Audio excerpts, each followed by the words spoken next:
Welcome to Lex's World. Today, let's light a J, gather round, and talk about the tale of Australian Bastard Cannabis, all the info that's out there on it, and whether you can obtain it today.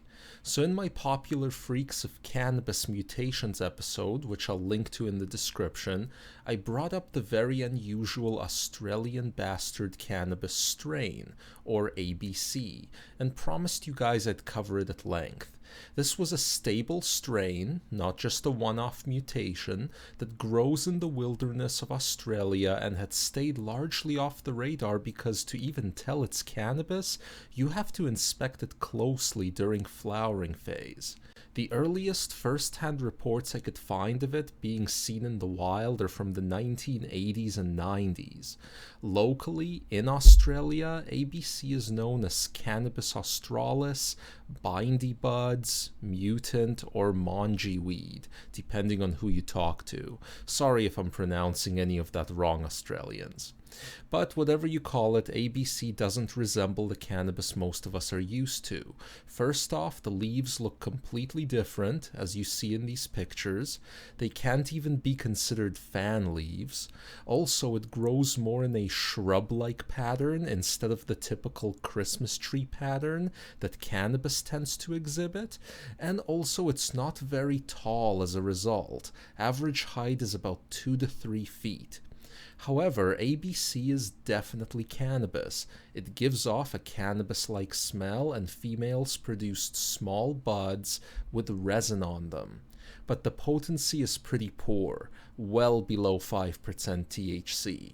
Nowadays, Australians used to 10 to 20% THC tend to describe the high from purebred ABC as kinda crappy, bit of a buzz, and not worthwhile. But supposedly if you scrape some ABC hash together, you can get 21st century level baked from this plant. How it came to exist in the wild is anybody's guess, though one hypothesis is that it's the result of some strange cross-pollination with Australian hop bush, which admittedly looks very similar, but this is a total speculation. I mean, for all we know, this is a cannabis land race that's exclusive to Australia and has been there for thousands of years. We really just don't know. In any case, the truly outstanding characteristic of ABC, aside from the stealthy appearance, is its resistance to cold and frost. Supposedly, it'll even put up with direct snowfall within reason. This and other bits of info lead me to believe that finding the strain out in the wild is easiest in the New South Wales areas of Australia, as the map I showed implied. Several growers reported being well known in the northeastern areas of New South Wales. The next thing people want to know about ABC: has this strain been bred before to get higher potency while keeping the weird look, and what were the results? Well, back in the late 90s, Canadian activist Mark Emery imported some Cannabis Australis from Australia, nicknamed it Australian Bastard Cannabis, and covered it in his Cannabis Culture magazine, not once but several times between 1999 and 2005. The articles were actually written by well-known activist Dana Larson. Now, the folks at Cannabis Culture didn't have a ton of ABC to seed bank with, so they crossed it with Flow and distributed the cross as extra freebies in North America, calling it simply ABC crossed with Flow. Flow being a very potent, well-known strain at the time. The idea was, maybe, to create a strain that had the potency of the Flow and the appearance of the ABC. Pretty straightforward. But there was a major obstacle that cut off this vision in its tracks. Growers that got the first generation cross seeds and reported back found that ABC appearance was highly recessive, so most of the breeding results ended up looking like ordinary Flow cannabis. Only a small fraction looked like the ABC, though it did appear that some of the toughness from the original ABC was passed on to the crosses. If all that confused you, please take a look at my breeding basics video for more information on breeding. I'll link to it in the description as well.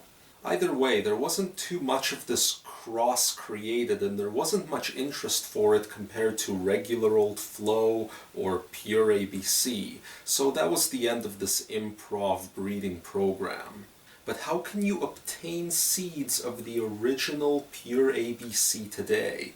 That's the biggest question people have been asking since the Freaks of Cannabis episode.